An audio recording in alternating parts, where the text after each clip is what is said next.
Fam, I am back.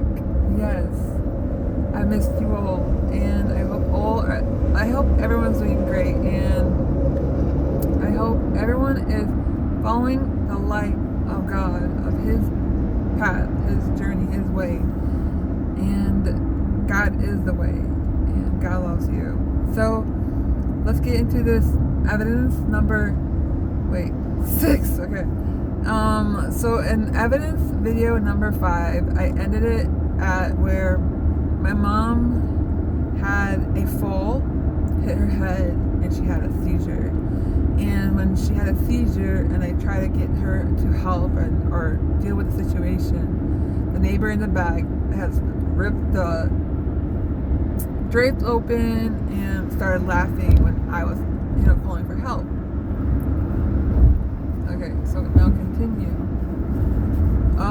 So when I had her on her side, I did call the ambulance. And once I called the ambulance, it was a really bad situation. It was a lot taken. I think I was going through a lot of trauma in that moment too. And in that moment too, I went into I was in fear because the only person I have is my mom. And if anything happens to her, I'm lost. And my dad would love for me to have no one, And that's how narcissist wants the person, is to have you not having no one in your life or depend on, and the fear to be isolated, and for you to depend on him. So what's it called? Sorry guys, give me a second. So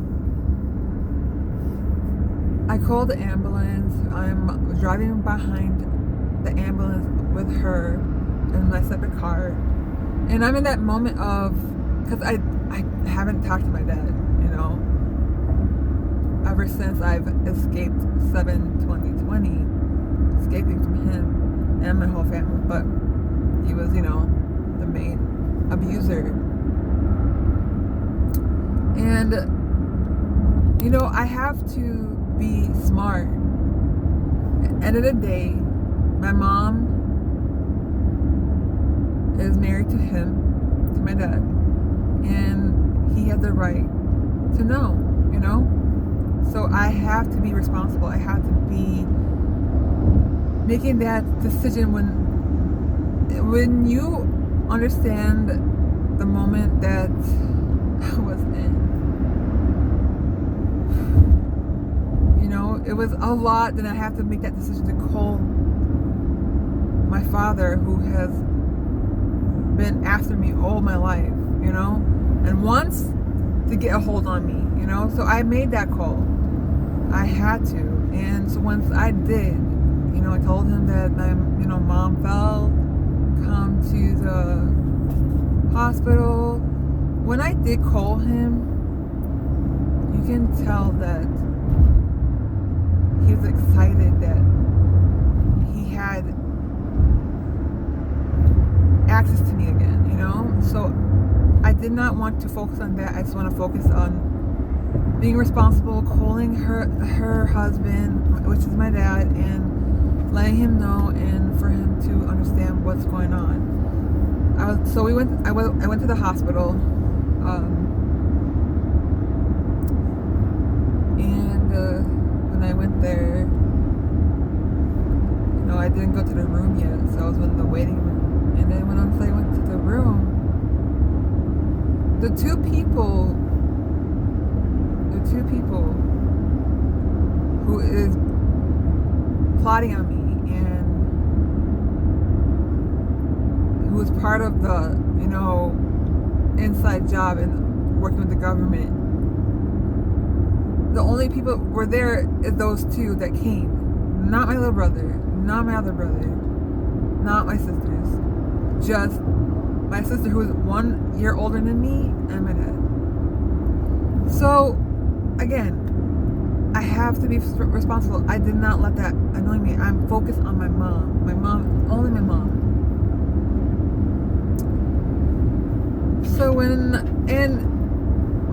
my father, he groomed my sister, the one who's 1 year older than me, the one who is like, who abused me all my life, that traumatized me, tortured me, and he groomed her to be an evil person to me, you know? So when they arrived, instead of being focused on my mom, my dad just like, hi Mona, you know, and then he goes, oh look, it's Manel, she's here. That's my sister. Like putting that in my face while dealing with what's going on. And I greeted him with respect. I did not allow that to trigger me, which that was the purpose. That was the goal. But again, no, we do not allow those who want to trigger our childhood wounds to be triggered. No, we are above that. So I stayed 2 steps ahead, just focused on my mom and knowing that she's going to be okay, what's going on. I want to know everything. And they were not focused on my mom. They were focused on me when I was there. Their eyes were glued on me. So what I do, and that time I didn't have a job. And so I pretend that, so my mom was awakened at that time. She was on the bed rest, and she was, you know, she was good. She was being all, what's that word? Monitored, you know. She was talking. She was aware.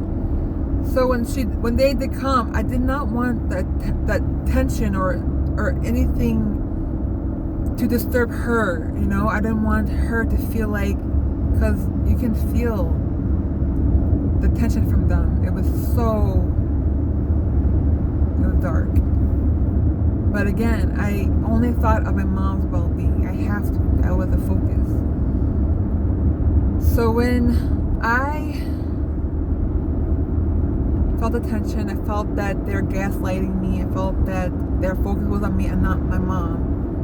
Again, I didn't have a job that moment, but they did not know. But I just wanted to excuse myself correctly, and you know, my mom knows. You know, I said, "Okay, Mom, I'm gonna go and call my boss and see if I can call out and have your time with them, and you know, just breathe, relax. I love you. I'll be back." So I excused myself. In that moment, and the last evidence, number 5, I said that when the neighbor threw that tarp down, that's when the gang stalking got amped up. It got really, you know, high that time. So when I did leave, you know, the hospital room, I had to like get out, and then I'm being stalked too. And I was being stalked by officials, cops, and all that. So after that, when she checked out, she went and stayed with my family, of course. That's the right way. I wanted her to stay in my house, but, you know, she has other 5 kids and a husband, and I cannot allow that. Because also, no one's allowed at my house. And that was the rule when my mom bought me my house. I said, if you're going to buy me a house, I don't want no one to know where I live or no one to be coming to my house. That's the thing. So, when the day she checked out, she's there, and I didn't want to stay at my house by myself, knowing that she is. I was scared. I was really freaked out because I thought I was gonna lose her. I'm like, I have no one.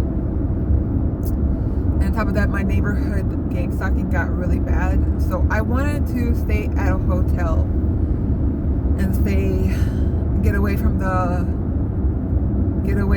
gang stalking, get away from what happened to the neighbor that they did in the backyard when she fell and they opened the drapes.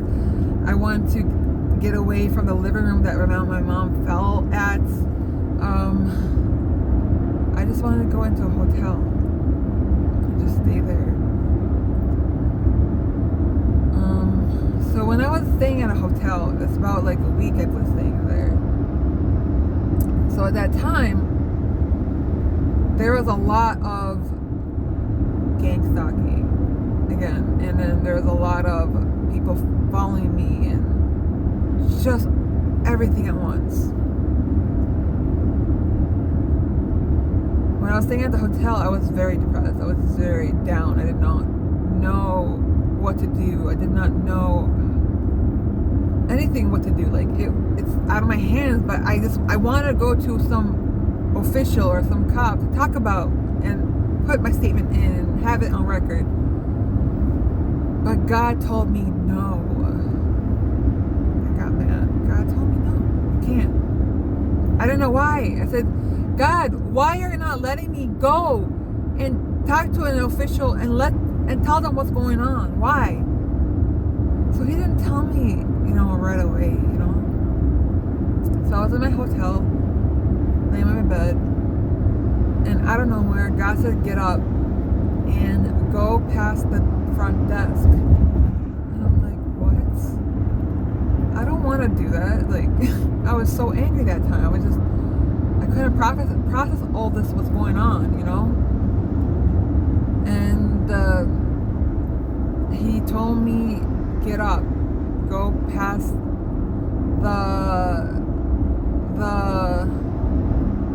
what's it called? The desk. I didn't know why. Got up, put my clothes on, started walking at the hallway where it passes the desk.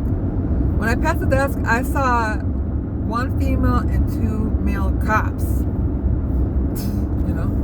What? Okay. So God said to me, pass the desk, the hallway, where the desk is over there, but past this, until the cop catches you, until their eyes catches you. I passed one. No, they didn't catch me. They didn't catch me. Two, they didn't catch me. Three.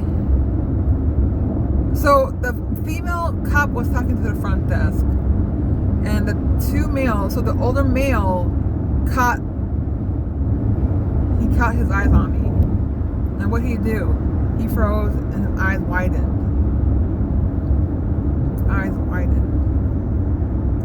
So when I saw that, I was already passing it, so I couldn't see what else he was gonna do. So I went back so I could see, and then when I saw, he tapped the other male cop. Said, "That's her. That's her." So once he said that, I went back to my hotel room and and got the clarity why God told me not to go to any officials or go to any cops, because the cops was on to this inside job. They were all involved. This is an inside job. And so I was like, okay, what do I do? So I was staying at a hotel. That's when I started noticing the gang stalking more. There was people who are checking into the hotel because they're trying to, they're gang stalkers. Where I was parking my car, there's Texas license plate, there was California, Florida. So these are like all gang stalking,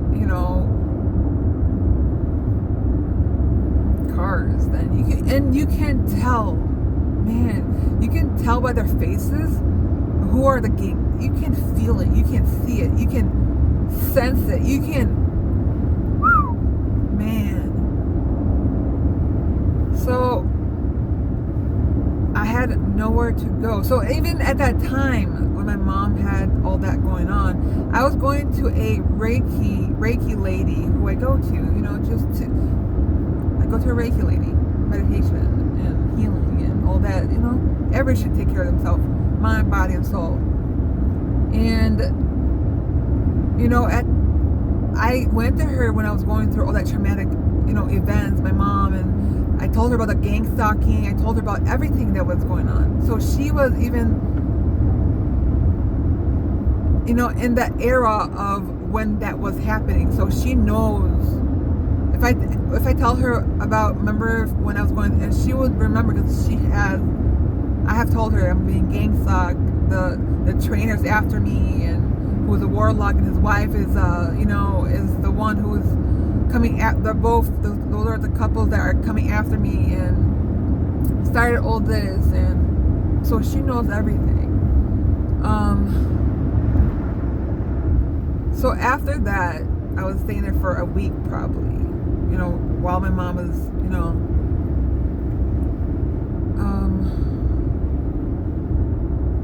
healing at my family's house. And then, you know what? I'm going to stop it right here. Evidence video number 7 is coming out. Boom! I love you. Stay strong through this walk. It's not easy. And I'll let you know what's going on in my life and what's been happening. And it's a lot.